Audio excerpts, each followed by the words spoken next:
ओम ध्याये सदा सवितृमंडल मध्यवर्ती नारायणा सरसिजासन सन्नविष्ट केयूरवांग मकर कुंडल वांग किरीटी हारे हिरण्यमपुर धत शंख चक्र ऐ सूर्य सहस्त्रांशो तेजो राशि जगतपते अनुकंपय मां भक्त्या गणार्गम दिवाकर भास्कराय नमः दिवाकराय नमः सूर्याय नमः। नमस्कार, आचार्यवाणी चैनल पर आपका स्वागत है। मैं आचार्य डॉक्टर विक्रमादित्य आपके साथ हूँ और आज का विषय हमारा है कन्या राशि वालों के लिए सूर्य का परिवर्तन जो है वो कैसा रहेगा। ग्रह दृष्टिकोण से सूर्य हमारे इस संसार के अधिपति माने जाते हैं। प्रत्यक्ष देवता सनातन पद्धति में उनको कहा गया है। समस्त ग्रहों के राजा हैं और इनका परिवर्तन पूरे संसार को प्रभावित करता है।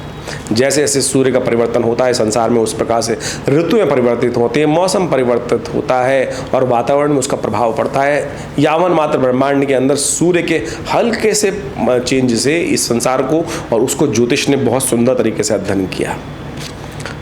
सूर्य के परिवर्तन से ऋतुओं का निर्माण हुआ। सूर्य का प्रभाव इस संसार में हर चीज़ पर, वायु पर, धरती पर, हवा में, आकाश में, सब जगह उसका प्रभाव होता है। इसलिए उनको राजा की तुलना दी गई है। और सूर्य का ये परिवर्तन आपकी राशि के अनुसार से, कन्या राशि वालों के अनुसार से बात करें तो बहुत महत्वपूर्ण रहने वाला है, क्योंकि सूर्य का योग इस वक्त आपकी राशि के स्वामी जो हैं बुध हैं उनके साथ बहुत विचित्र प्रकार का बनने वाला है। सूर्य के परिवर्तन से, सूर्य का जो परिवर्तन है मिथुन राशि जो है में हो रहा है। मिथुन राशि बुध की राशि है और वहां बुध के साथ योग भी बन रहा है सूर्य का, उसके बारे में बात करेंगे। तो ये सूर्य दशम भाव में पदार्पण करने का योग बना रहे हैं। आपकी राशि के अनुसार से बात करें, दशम भाव पिता का भाव, राज्य का भाव, नौकरी का भाव, सम्मान का भाव है, कर्म का भाव माना जाता है, सफलता का भाव माना जाता है, मान सम्मान का भाव माना जाता है। और ऐसे में सूर्य का पदार्पण दशम भाव में जब हो रहा है तो ये कुछ नया उदय करने का योग आपके लिए बना रहा है। सूर्य शक्ति के मालिक हैं और जहां जाते हैं कुछ नया उदय ही करते हैं। सृष्टि में जब सूर्य उदय होते हैं तो नई शक्ति का संचार होता है और ऐसे में इनके साथ जो ग्रह योग चल रहे हैं वो भी विशेष तौर पर है। आपकी राशि के अनुसार से 12वें भाव के मालिक हैं, मोक्ष के मालिक हैं। आपकी राशि के अनुसार से, आपकी राशि के अनुसार से खर्चों के भी मालिक हैं। तो ध्यान रखिएगा, सम्मान के ऊपर कुछ ज़्यादा आपको ध्यान देने की ज़रूरत है। सम्मान को बनाए रखने के लिए अननेसेसरी खर्चे थोड़े आपके ज़्यादा बढ़ सकते हैं, ये ग्रह योग दिखाते हैं। इस वक्त आप अपने ठाट बाट को ज़्यादा दिखाने के लिए बहुत सारे कार्य अननेसेसरी के भी करते दिखाई देंगे, ये भी हमको समझ में आता है। और ऐसे में ध्यान रखिएगा कि सूर्य का इस वक्त जो योग चल रहा है 3 ग्रहों के साथ योग चल रहा है और तीनों के तीनों अलग अलग प्रवृत्ति के ग्रह, त्रिग्रही योग सूर्य का पदार्पण करते ही बन जाएगा। सूर्य के परिवर्तन करने से पहले ही, यानी 15 जून से पहले ही वहां पर वो दशम भाव में मिथुन राशि में शुक्र पदार्पण कर चुके हैं 2 दिन पहले ही। उसके साथ साथ सूर्य के पदार्पण करने से पहले 1 घंटे पहले ही बुध का पदार्पण भी वहां हो चुका है। अपने घर में बुध उपस्थित हो चुके हैं और ये परिवर्तन जो है बहुत विशेष है। लेकिन 2 शुक्र और बुध को सूर्य के कारण से अस्त हो रखे हैं। बुध जो है वो अपने घर में आकर अस्त भाव में बैठे हैं। तो ऐसे में बहुत सही रूप से आपको समझने की आवश्यकता है। सूर्य की प्रवृत्ति राजा प्रवृत्ति है, राजसी प्रवृत्ति है। राजा है नक्षत्र, ग्रह नक्षत्रों के राजा माने जाते हैं। ग्रहों के अंदर आधिपति उनका माना जाता है। इसके साथ साथ शुक्र जो है वो दैत्य प्रवृत्ति के ग्रह हैं। उनको सीधी चाल समझ में नहीं आती है, उनको धर्म का मार्ग समझ में नहीं आता है। उनको विशेष तौर पर जो मार्ग समझ में आता है शक्ति का मार्ग ही समझ में आता है। शक्ति को अर्जित करना वो चाहते हैं, जिस येन प्रकारेण शक्ति अर्जित हो वो उनको वैसे ही समझ में आता है। सूर्य की गति हमेशा सीधी होती है, सूर्य कभी वक्री नहीं होते हैं। सूर्य और चंद्र जो है वो कभी वक्री नहीं होते और सूर्य कभी अस्त भी नहीं हो सकते हैं, ये बात ध्यान रखें। ग्रहण लग जाता है राहु के कारण से थोड़ी देर के लिए, लेकिन वो भी बहुत देर तक के लिए नहीं। सूर्य को आप बहुत देर तक छुपा नहीं सकते। और शुक्र प्रवृत्ति जो है वो कभी वक्री, कभी मार्गी, कभी उदय, कभी अस्त, समय के हिसाब से। बुध ग्रह जो है वो तो थाली के बैगन माने जाते हैं। यौवन अवस्था में यौवा है कि कभी इधर कभी उधर के, कभी उधर की ये स्थितियां हैं। तो यहाँ 3 ग्रह की युति जो है ये किसी प्रकार भी प्रवृत्ति को अलग अलग, सफलता वाले भाव में 3 ग्रहों की युति जो एक साथ बन रही है, एक इधर भागेगी, एक इधर भागेगी, इधर भागेगी सही मार्ग से, तो आपको दिशा चुननी पड़ेगी। शुक्र वहां बैठकर कहेगा ये न किन प्रकार कर लो, कम ऐसा करो, जब ऐसा करो, कैसे भाव करने का प्रयास करो। शुक्र खुद अस्त है और ये अस्त रहने वाले हैं यहाँ सूर्य के साथ रहते चलते चलते करीब करीब 5 जुलाई तक अस्त रहने वाले, तो उनका वर्चस्व यहाँ पर नेगेटिव ही रहने वाला है। ऐसे में अपने चरित्र का ध्यान रखिएगा, ध्यान रखते हुए बता रहे हैं, चरित्र का ध्यान रखिएगा, गलत रास्ते में मत जाइएगा।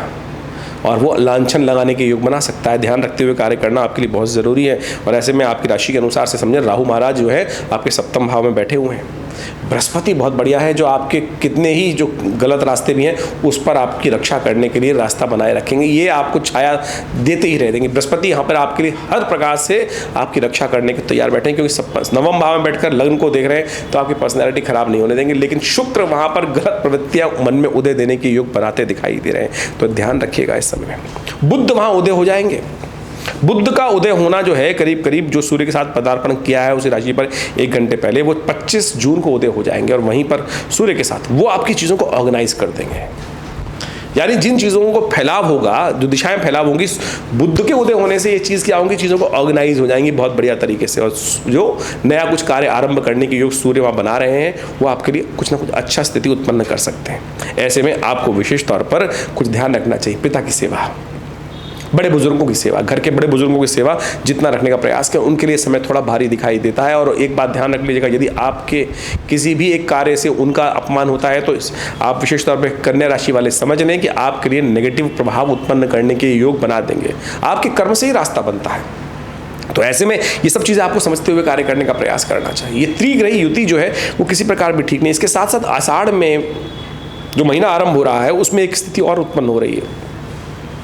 आषाढ़ के महीने में इस बार प्रतिपदा भी क्षय हो जाएगी और साथ साथ चतुर्दशी शुक्ल पक्ष से पहले कृष्ण पक्ष में ही स्थितियां उती हो दिखाई रही हैं। और ये प्राकृतिक आपदाओं का संकेत देती हैं, युद्ध का संकेत देती हैं। देखिए इस वक्त परिवर्तन का योग हुआ है, बहुत महत्वपूर्ण योग बना है। कई स्थितियां ऐसी हुई हैं कि जो खैर खाए बैठे हैं और विप्लव करने के योग बना रहे हैं। ऐसे में पूरे विश्व में युद्ध स्थिति बनी हुई है और देश में भी स्थितियाँ जिस प्रकार की बनने जा रही हैं वो भी आपको समझ में आ रही हैं, जो कहीं ना कहीं उठापटक के योग बनेंगे। ऐसे में आपको सावधान, अपने मनोमस्तिष्क को भी शांत रखने का प्रयास करना चाहिए आपको। उसके लिए नित्यपति भगवान सूर्य की उपासना करें, सूर्य को जल देने का प्रयास करें। जितना सूर्य को जल देंगे वो अच्छा है। हो सके तो गंगा जल से नित्यपति भगवान शंकर का पूजन कर लें, इनसे बढ़िया उपाय नहीं हो सकता। उस गंगा जल से भगवान विष्णु का अभिषेक कर लें, थोड़ा तुलसी दल डाल के। ये नित्यपति यदि आपने किया, गंगा जल से भगवान सूर्य को भी अर्घ्य दे दें। ये 3 उपाय हम आपके समक्ष रख रहे हैं, शास्त्रोक्त विधि के अनुसार समझाने का प्रयास कर रहे हैं। ये आपके लिए बहुत महत्वपूर्ण रहेगा और इन सबको करना आपके लिए कल्याणकारी रहेगा, इन सब चीज़ों ग्रहों की स्थिति को समझते हुए। लेकिन बृहस्पति आपके बहुत बढ़िया है, जो आपके बारे न्यारे कराने को तैयार बैठे हैं। बृहस्पति शुद्ध होकर बैठे, हमने एक अलग से वीडियो बनाया भी था जो बृहस्पति के पूरे खेल को आपको समझाता है। तो ऐसे में ध्यान रखते हुए कार्य करना आपके लिए बहुत ज़रूरी है, सब चीज़ों को समझते हुए। और इसी दौरान सूर्य के यहाँ होते होते शनि भी वक्री होने जा रहे हैं, शनि भी वक्री होने जा रहे हैं। बहुत जल्दी हम उसका वीडियो लेके आ रहे हैं आपके लिए। उसके बारे में एनालिसिस क्या हो रहा है, हमारी मंत्रणा क्या कहती है, हमारा विज्ञान क्या कहता है, हमारा मस्तिष्क क्या कहता है, हमारे विचार, हमारा ज्ञान किस प्रकार से उसको कहता है, वो भी आपके समक्ष बहुत जल्दी हम बताने वाले हैं। और उनको समझेंगे, उसके अनुसार चलेंगे तो बहुत अच्छा रहेगा। तो इस प्रकार से सूर्य का परिवर्तन आपके लिए बड़ा महत्वपूर्ण रहने वाला है, ये आपने समझा। इसके साथ साथ देखिए, ये तो सूर्य का प्रभाव है। जन्मपत्री में बहुत सारे और भी ग्रह होते हैं, गोचर के प्रभाव को उसको समझना चाहिए। बहुत सारे लोग कई बार प्रश्न कर लेते हैं कि महाराज सूर्य से ही सब कुछ चल रहा है। अरे नहीं भैया, आपकी राशि के अनुसार से बहुत सारे ग्रह अलग अलग प्रकार के योग बना रहे हैं। शनि महाराज अलग योग बना रहे हैं, बृहस्पति महाराज अलग योग बना रहे हैं। लेकिन उसके लिए तो हर व्यक्ति के लिए अलग अलग जन्मपत्रियों का अलग अलग लेवल है। हर व्यक्ति की जन्मपत्रियों में विशेष प्रकार के योग बनते हैं, दशाएं चलती हैं, अंतरदशाएं चलती हैं। उन सबको भी गहन चिंतन करने की आवश्यकता है। लेकिन हम यहाँ अपने इस चैनल के माध्यम से आपके समक्ष गोचर में जो ग्रह परिवर्तन हो रहे हैं, गोचर यानी प्रेजेंट सिचुएशन में जो ग्रहों का परिवर्तन का योग बन रहा है, उसके प्रभाव को समझते हुए हर ग्रह के अनुसार से, समय के अनुसार से आपको बताने का प्रयास करते हैं। वो भी एक बहुत बड़ा भाग है ज्योतिष का। लेकिन उसके साथ साथ आप डिपेंड करता है कि व्यक्ति कितने लेवल पर है। आप समझें कि एक व्यक्ति के परिवर्तन का योग तो बना, ओवरऑल सिनेरियो प्रकृति के अनुसार से वैसे ही बनेंगे। जैसे आप समझ सकते हैं कि एक आंधी आ रही है या सूर्य निकला, सपोज ऐसे मान लीजिए सूर्य निकला है, नित्यपति सूर्य निकलते हैं। अब जो हेल्दी आदमी है तो सूर्य को देख के आनंदित होगा, लेकिन थोड़ा सा वीक आदमी है उसको सूर्य की ताप बहुत तेज लगेगा। अब किसी ने कुछ और समस्या है तो एक कहीं बारिश पड़ रही है तो वो उसके लिए वृत्तिकारक है, कहीं किसी ने कुछ घर में ऐसा सामान रखा हुआ है वृष्टि भिगो देगी। यानी प्रकृति में घटने वाली जो घटनाएं हैं उसका हर व्यक्ति पर अलग अलग अलग प्रकार का प्रभाव पड़ता है। वो डिपेंड करता है कि वो किस लेवल पर है, 5वें पायदान पे, 8वें पायदान पे, 100वें पायदान पे, 1,00,000वें पायदान पे है, या पृथ्वी के 10 गज नीचे बैठा हुआ है, या कहाँ बैठा हुआ है। हर व्यक्ति पर अपने किस्म का अलग प्रभाव होगा, लेकिन प्रकृति की घटना तो एक ही घट रही है। तो उस घटना का प्रभाव किस प्रकार से किसके लिए बन रहा है वो हमको देखने की आवश्यकता। ओवरऑल सिनेरियो जो है किस प्रकार का बन रहा है वो हमने 12 भागों में विभाजित कर गोचर के दृष्टिकोण से आपके समक्ष रखने का प्रयास करते हैं। ये गोचर भी बहुत प्रभावी होती है, जैसे 7.5 चल रही है, किसी एक कुछ चल रहा है, तो ऐसे समय में बहुत सारी चीज़ें ध्यान करते हुए समझने की आवश्यकता होती है। वह ज्ञान चिंतन करने के लिए तो ज्योतिष की जन्मपत्रियों का विभाग है, वो इतना वृहद है जन्मपत्री का कि उसके अंदर पूरा समुद्र शास्त्र भी आता है, पूरा प्रकृति भी आती है। आपके हाथ के जो हस्तरेखा विज्ञान है, मौख रेखा विज्ञान है, मस्तक रेखा विज्ञान है, गले की रेखा विज्ञान है, वो सब भी ज्योतिष के अंतर्गत ही आते हैं। और ज्योतिष की विवेचना करते हुए, जन्मपत्री की विवेचना करते हुए इन सब चीज़ों को भी देखना परम आवश्यक होता है। और इसके द्वारा यदि सब इसका लाभ लेने का हम प्रयास करते हैं, कई बार बड़ी विचित्र घटनाएं जीवन में घटती देखी हैं और ज्योतिष का चमत्कार देखा है, तो बिल्कुल ज्योतिष एक प्रत्यक्ष विज्ञान है। इसका पूर्ण लाभ लेने के लिए तो सबसे अच्छा ये है कि इंडिविजुअल कंसल्टेशन देखकर व्यवस्था बनाने का प्रयास किया जाए, तो उससे बहुत कुछ समय समय पर जीवन में परिवर्तन का जो प्रभाव होता है उसको हम पूर्वाभास प्राप्त कर सकते हैं और जीवन की बहुत सारे सुख को आनंदमय जीवन में जी सकते हैं और परेशानी आने से पहले अपनी सुरक्षा कवच को तैयार कर सकते हैं। यही ज्योतिष का देशकाल परिस्थिति के अनुसार से लाभ शास्त्र में वर्णित किया गया है। तो आप इसको समझें प्रत्यक्ष रूप से। और हमारा ये आश्रम जो है पिछले करीब लंबे वर्षों से इस क्षेत्र में अद्भुत कार्य करने का प्रयास कर ही रहा है। ज्योतिष विज्ञान के साथ साथ बहुत सारी और अंक विज्ञान, ज्योतिष विज्ञान नामावली, न्यूमरोलॉजी जो कहा जाता है, उसके ऊपर बहुत सारी पुस्तकें हमारे द्वारा प्रकाशित की गई हैं विवेकानंद योगाश्रम के द्वारा, और बहुत सारे विज्ञान को हमने समय समय पर लोगों को पहुँचाने का प्रयास किया है। ज्योतिष एक बहुत इसके अंदर सहस्त्रों शाखाएं आती हैं। हर ऋषि ने, भारतीय संस्कृति में जितने ऋषि हुए, उन्हें अपने अपने प्रकार से उन्होंने ज्योतिष विज्ञान को बहुत वृहद रूप से समझाने का प्रयास किया। अनेक शास्त्रों की रचना करी, अनेक ग्रंथों की रचना करी, और वो सब अपने आप में पाराशर, जैमिन, विभिन्न प्रकार के जो मत रहे अलग अलग, उन सब ने भी विभिन्न प्रकार से ज्योतिष को वर्णित किया। आधुनिक क्षेत्र में बहुत सारे वेस्टर्न फिलोसफर्स भी हुए। इसके साथ साथ अभी हम पढ़ें तो आज की तारीख में लाल किताब और विभिन्न पुस्तकें, उन सबको भी समाविष्ट करने की आवश्यकता है। हर चीज़ का कहीं ना कहीं कोई ना कोई महत्व है। उन सब विज्ञानों को एक साथ देखकर हम आपके समक्ष बहुत सारे ग्रहों के प्रभाव को समय समय पर रखने का प्रयास करते हैं और आशा करते हैं इसके द्वारा आप ज्योतिष का लाभ भी लेते हुए अपने जीवन को सही दिशा देने का प्रयास करेंगे। देखिए क्या होता है कि जीवन ऐसा नहीं है कि भुस में लठ मारते रहें, लग गई तो भाग्य खुल गए और नहीं लगी तो फिर जीवन चल गया। बड़े भाग्य मानुष तन पावा, सुर दुर्लभ। ये मनुष्य जो है ना, सुर दुर्लभ है, देवता भी तरसते हैं इसको प्राप्त करने के लिए, और हम ऐसे ही जीवन को टाइम निकाले जा रहे हैं। टाइम निकालने नहीं आए थे, आगे की उन्नति प्राप्त करने के लिए, आगे की यात्रा जो है उसको सुखमय बनाने के लिए आए थे हरि भजन को ओटन लगे कपास। तो कोशिश ये करें, इस जीवन के महत्व को समझने का प्रयास करें। ज्योतिष विज्ञान वास्तविक तौर पर विज्ञान की तरह ही सम्मत है। पूरा विश्व इसके गणित को बहुत बढ़िया तरीके से समझता है। फलित विज्ञान उससे भी ज़्यादा चमत्कारी है। और हमने समय समय पर बहुत सारे समय पर अलग अलग प्रकार की भविष्यवाणियाँ भी करके दिखाई, बहुत सारी चीज़ें बताने का प्रयास किया। ज्योतिष प्रत्यक्ष रूप से बिल्कुल सत्य, ज्योतिष विज्ञान सत्य हो सकता है, ज्योतिषी गलत हो सकता है। ज्योतिष विज्ञान सत्य है, ज्योतिषी की गणनाएं कहीं ना कहीं गलती हो सकती हैं, जो उसका अपना ज्ञान है वो गलत हो सकता है, लेकिन ज्योतिष विज्ञान बिल्कुल सत्य है, बिल्कुल सत्य घटनाओं पर आधारित है। जितनी विवेचना करेंगे, जितना एनालाइज करेंगे, उतना सुंदर उसके समस्त प्रकार के लाभ आपको जीवन में देखने को मिल सकते हैं। हमने विवेकानंद योगाश्रम के माध्यम से बहुत सारे कार्य इस संस्था के द्वारा जोड़ने का प्रयास किया है। ये आश्रम पिछले करीब 60-70 सालों से योग, प्राकृतिक चिकित्सा, आध्यात्म, पराविज्ञान, पराविद्याओं, मंत्र विज्ञान, यज्ञ विज्ञान के क्षेत्र में बहुत अद्भुत कार्य कर रहा है, और हमने उसके ऊपर बहुत प्रत्यक्ष रूप से करके देखा भी है। मंत्र विज्ञान, यज्ञ विज्ञान, आपको जान के आश्चर्य होगा, हमारे विवेकानंद योगाश्रम में पिछले 60 सालों से नित्य प्रति 8 घंटे यज्ञ आज भी चलता है। जी हाँ, आज भी चलता है यज्ञ।